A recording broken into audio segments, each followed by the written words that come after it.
నమస్కారం అండి.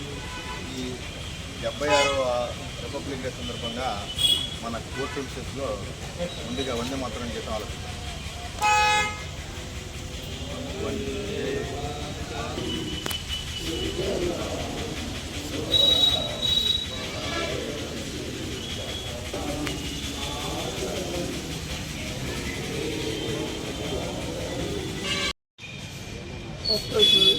న్యాయమూర్తులు, బార్ అసోసియేషన్ అధ్యక్షులు, మళ్ళా నా సొంత న్యాయమూర్తులు, మళ్ళా కోర్టు సహాయకులు, న్యాయవాది సహాయకులు, మహిళలు అందరికీ ఈ రోజున 76వ గణతంత్ర దినోత్సవ శుభాకాంక్షలు.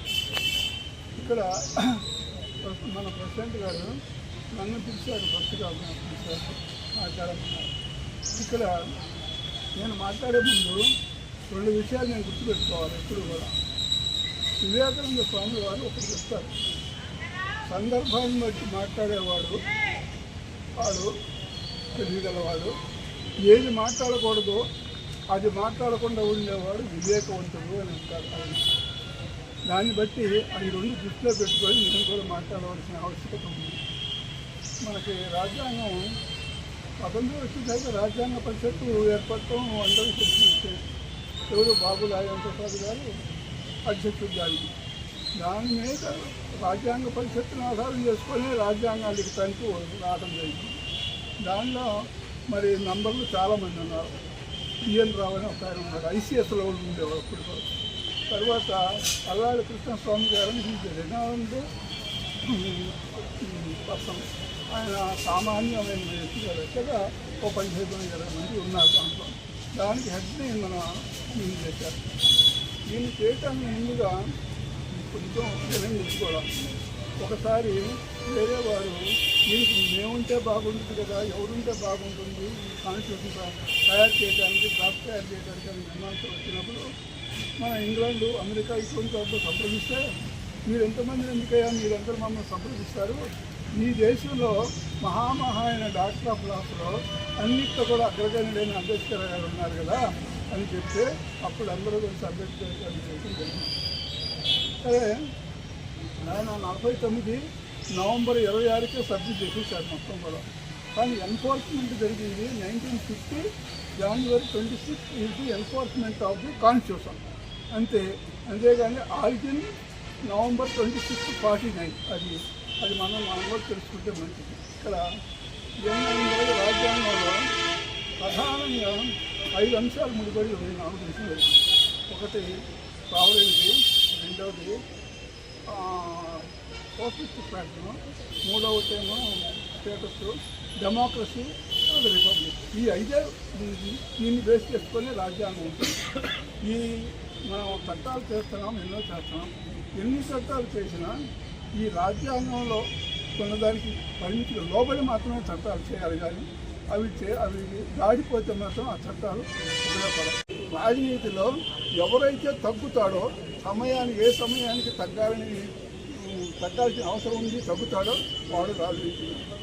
ఇంకో రాజకీయ నాయకుడు రాజనీతిజ్ఞుడికి 2 కూడా డిఫరెన్స్ చెప్తాడు. ఆయన రాజకీయుడు ఎప్పుడు కూడా వాడి స్వార్థాన్ని గురించి ఆలోచిస్తాడు, రాజనీతిజ్ఞుడు సమాజాన్ని గురించి ఆలోచిస్తాడు. ఇది చెప్తాడు ఇప్పుడు కూడా. అట్లాగే కౌటిల్యుడు అర్థశాస్త్రంలో ఎకనామిక్స్లో ఆయన ఏమంటారంటే, ఎవరు ఆర్థికం పుట్టుకతో రాదు, పుట్టుకతో తెలియదు, పుట్టుకతో రాదు.